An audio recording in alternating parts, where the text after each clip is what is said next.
Ассалаумағалейкум баршаларыңызға. Сатылым бойынша Қостанай қаласы бойынша жаппайдан жылқылар сатылым бағасы шығып жатыр. Көріп тұрған айғырлар да бар, айтпақшы. Айғырлардан бастайық. Мына көріп тұрған айғырлардан ірі бастан 5 бас айғыр бар екен. Айтылым бағасы 2 миллион, кемі бар. Бәрі бір жерден алатын болса 5 басты 1,5 миллионнан келісіп беруге болады деп жатыр. 250 келіден жоғары ет беріледі деп жатыр. Тежолы берістелініп тұр. Және де биелер бойынша көріп тұрған биелердің 550 мыңнан делініп тұр. Биелердің саны бойынша 40 бас бие бар екен. Бәрін бір жайдан келістіріп беріледі деп жатыр. Айтар ауыз 550 мың болып жатыр. Және де тайлардан бар. Тайлардың айтылу бағасы полторашкілердің 400-350 жобасында. Көріп тұрған жас жабағылар.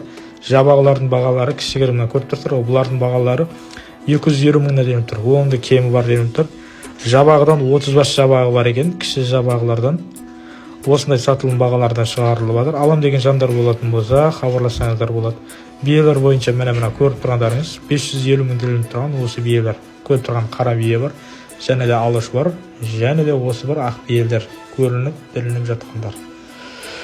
Осында жекеге жазсаңыздар, немесе личке қалдыр, комментарий жазып қалдырсаңыздар болады. Бұның бәрі сатылып жатқан жайлар Қостанай қаласында. Ал егер ояқтан алып келем деген жандар болатын болса да, 4-5 бастан алам деп жатқан жабағында іздеп алам деп жатқан жандар бар. Егер іздеп жатқан алып сатар жандар болатын болса, жекеге шығып дегенде хабарлассаңыздар болады.